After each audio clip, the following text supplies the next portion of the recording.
السلام علیکم ناظرین، آپ کو ایک عجیب سی خبر دے رہے ہیں۔ ایف بی آر 1010 گاڑیاں خرید رہا ہے۔ اب یہ جو 1010 گاڑیاں ہیں اس پہ 6 ارب روپے کا خرچہ آئے گا۔ اور کس لیے خرید رہا ہے؟ کہ ٹیکس چوری ہو رہی ہے، اس کو روکنا ہے۔ اگر ٹیکس چوری کو روکنے کے علاوہ ان کا کوئی اور مقصد ہے تو وہ نہیں بتایا انہوں نے۔ اچھا، یہ گاڑیاں کون چلائے گا یا کس کے پاس ہوں گی؟ افسران کے پاس۔ ظاہر ہے بڑی گاڑی ہے، مہنگی گاڑی ہے، بڑا افسر بیٹھے گا۔ تو یہ 1010 بڑے افسران ہیں کیا؟ یا یہ گاڑی نیچے جو ہے جو سیکٹری اور سپرڈنٹ لیول تک بھی استعمال ہوں گی؟ اگر یہ اس لیول پہ استعمال ہوں گی تو وہ تو چھاپے ڈالنے کے لیے پھر ہو گئی۔ تو چھاپے ڈالنے کے لیے تو ڈالے ہوتے ہیں۔ اگر آپ نے ایئرپورٹ پہ یا پھر ویئر ہاؤسز میں یا پھر ٹرکوں پہ چھاپے مارنے ہیں تو اس کے لیے اتنی مہنگی گاڑیاں تو نہیں ہونی چاہیے۔ دیکھیں، جو چوری ہوتی ہے وہ بڑی چوری 3 جگہ ہے۔ ایک ہے کسٹم کے سٹاف آفیسرز جو کہ پورٹ پہ ہوتے ہیں، پورٹ قاسم، پورٹ کراچی، یا جو دیگر بڑے مقامات ہیں جہاں پہ ویئر ہاؤسز ہیں بڑے، تو وہاں پہ جو ہے چوری ہوتی ہے کسٹم کی۔ دوسری بڑی چوری ہوتی ہے سیلز ٹیکس کی۔ سیلز ٹیکس میں جو چوری ہے وہ مال کی خریداری غلط بتا کر، کم بتا کر، اور مال کی فروخت بھی کم بتا کر کی جاتی ہے۔ حالانکہ جو فروخت ہے اس کا ریکارڈ ہونا چاہیے، کیونکہ وہ مشین کے ذریعے وہ بل نکلے اور وہ اس کا ریکارڈ ہو، ڈبل مشین نہ ہو۔ یہ سارا کچھ جو ہے اس کے لیے تو گاڑیوں کی ضرورت نہیں ہے۔ پھر تیسری جو ٹیکس چوری ہے وہ تو انکم ٹیکس میں ہوتی ہے کہ میں نے اتنے پیسے لگائے یا میں نے یہ کام کیا اور مجھے اتنی انکم ہوئی۔ اب وہ جو انکم ہے وہ تو آپ کو پراپرٹی میں بھی ہو سکتی ہے، انڈسٹری میں بھی ہو سکتی ہے، کمرشل جو بزنس ہے اس میں بھی ہو سکتی ہے، آئی ٹی بزنس آج کل ہے اس میں بھی ہو سکتی ہے۔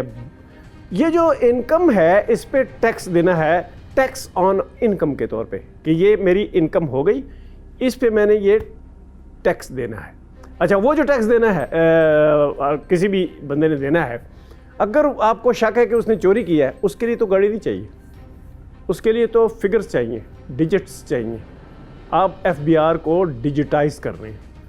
وہ جو ڈیجیٹائز کر رہے ہیں اس کے ساتھ گاڑیوں کا کیا تعلق ہے؟ پھر جو چوری ہو رہی ہے اس کے ساتھ گاڑیوں کا کیا تعلق ہے؟ 1010 گاڑیاں ٹیکس چوری روکنے کے لیے تو نہیں ہو سکتی۔ یہ 6 ارب روپے کی گاڑیاں خریدی جا رہی ہیں۔ اب یہ 6 ارب روپے کی گاڑیاں جو ہیں، یہ اس کا طریقہ کار کیا بنایا انہوں نے طریقہ کار یہ بنایا ہے کہ جو 2 مراحل میں یہ گاڑیاں ہیں یہ خریدی جائیں گی۔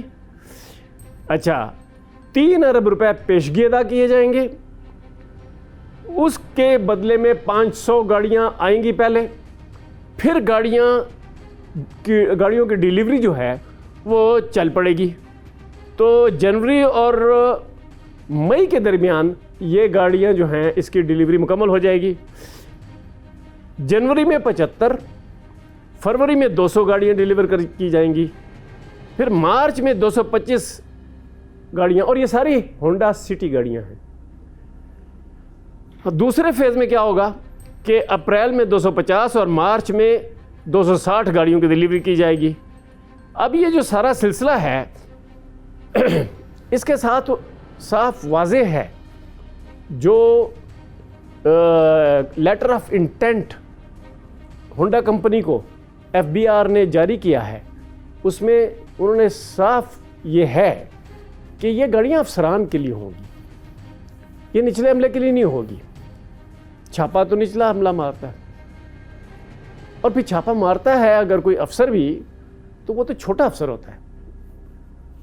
اچھا، اب اگر افسر نے چھاپا نہیں مارنا، بڑا افسر ہے وہ تو چھاپے نہیں مارے گا، نہیں مارتا، تو اس کو پھر یہ بتائیں نا کہ اس کو یہ حکومت کی طرف سے گاڑیاں دی جا رہی ہیں کہ استعمال کرو۔ تو جو بجٹ کا جو حال ہے اس وقت، اس ٹائم پہ 6 ارب روپیہ ان گاڑیوں پہ لگانا اس کی کوئی تک نہیں بنتی، اور خاص طور پہ ایسی صورتحال میں جب کہ ایف بی آر ڈیجیٹائزیشن بھی کر رہا ہے. تو یہ جو فزیکل چھاپے ہیں اور جو ڈیجیٹل چھاپے ہیں، کیا ڈیجیٹل چھاپوں کی ناکامی نظر آ رہی ہے؟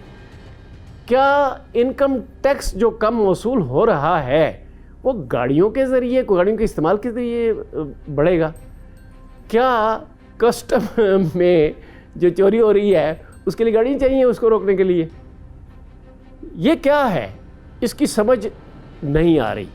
اچھا، اب ایف بی آر کو چاہیے کہ وہ ہمیں سمجھائے کہ یہ جو آپ 1010 گاڑیاں لے رہے ہیں یہ کتنی ٹیکس چوری کو روک لے گا. مثلا ڈیجیٹل جو آپ ٹرانسفارمیشن کر رہے ہیں ایف بی آر کی، تو اس میں تو آپ کہہ سکتے ہیں نا کہ اگر ہم ٹیپ کرنے کے قابل ہو گئے ڈیجیٹل طریقے سے کہ فلاں کا کہ اصل انکم یہ ہے، فلاں کی اصل سیل یہ ہے، فلاں کی اصل امپورٹ یہ ہے، فلاں کی جو مینوفیکچرنگ جو کیپیسٹی ہے وہ یہ ہے، اور اس نے یہ بتائی ہے اور اس نے کم بتائی ہے، اور اس نے جو مال فروخت کیا ڈیلر کو وہ اس نے کم بتایا ہے، اس میں گاڑی کہاں سے آ گئی؟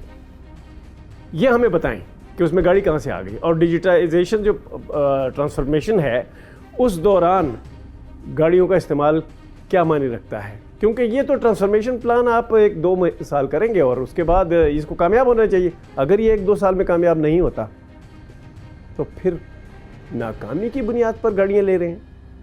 اس سارے کو چاہیے کہ ایف بی آر سمجھائے، عوام کو بھی سمجھائے اور میڈیا کو بھی سمجھائے، اور یہ بتائے کہ یہ اس موقع پر یہ گاڑیاں خریدنے کا پلان کس کا تھا، اس کا نام بتائیں.